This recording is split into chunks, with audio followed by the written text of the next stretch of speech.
天哪，這個男人居然要殺死這隻可愛的小浣熊，他害怕極了，瞪大着人畜無害的眼睛。但男人不為所动，用弓弩对準小浣熊，浣熊不断求饒，但男人咬牙切齒，目光凶狠，浣熊只能緊闭双眼，等待死亡的來臨。但最後，男人還是心软了，他无法对可怜的小生命下毒手，他放下弓弩，想跟浣熊和平谈判。不过浣熊可不这麼想，看熊二放下武器，他拔地而起，直接撲倒熊二，用小爪子狂摳他的嗓子眼，另一隻爪子也沒閒着，在熊二臉上狂扇耳光。聞見熊二的口臭，浣熊又掰開他的嘴，幫他檢查有沒有蛀牙。最後浣熊用一泡熱辣滾燙的銅熊尿結束了這個回合。熊二被尿燻得五迷三道，但下一個回合已經開始了。浣熊從後面進攻，咬住熊二的耳朵不撒口。可就在此時，森林隊長過來攪局，一發麻醉彈準確命中浣熊的小屁股，幫熊二解了圍。經此一役，熊二徹底放下心理包袱，他聯合森林公安把山裡的小動物們一網打盡，通通關了起來，就連在一旁看熱鬧的夥計也沒放過。沒了動物的打擾，熊二難得睡了個好覺。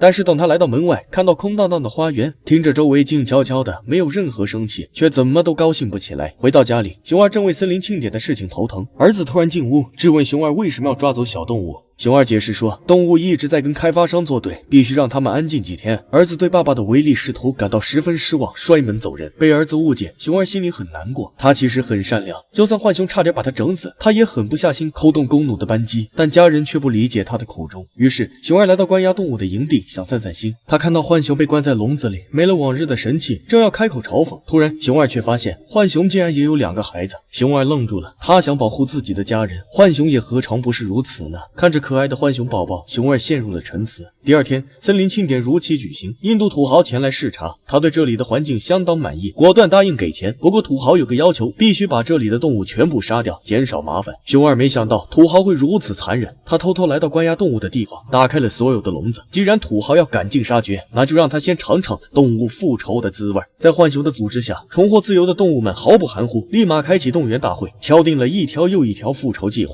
是時候讓肆意破壞環境的人類感受大自然的怒火了。開發商對即將到來的復仇毫不知情，他們正熱火朝天地舉行着簽字儀式。突然，一輛吉普車衝出叢林，海狸操控着方向盤，眼睛裡燃燒着火焰，車子直衝會場。吃瓜群眾被嚇得四散逃竄，夥計趁亂飛上講台，用話筒向空軍第一編隊下達了轟炸指令。禿鷲們應聲飛來，集體俯衝，在會場中央投下大片純天然生物炸彈，空襲效果顯著。浣熊順勢讓陸軍出擊，車門敞開，數不清的小動物奔湧而出，把在場的人攆得到處跑。但這還只是開胃小菜。主席台後方，木門緩緩落地，棕熊威武的身影出現在眾人面前。他一聲怒吼，直接把會場的氣氛推向了最高潮。吃瓜群眾們跑得更歡快了。老闆眼看慶典要泡湯，他氣急敗壞，拿起麻醉槍鎖定了不遠處的浣熊，準備來個擒賊先擒王。然而就在他扣動扳机的瞬間，熊二抄起諾基亞一甩，正中老闆腦門，槍口一偏，子彈射在了土豪的屁股上。但老闆還不死心，他趁土豪暈過去，抓起土豪的手，在合同上簽了字。不料等他起身要溜，卻發現自己已經身陷重圍。浣熊衝他搖了搖手指，今天你是插翅難飛，走是走不了了。老闆掄起王八拳給自己壮膽。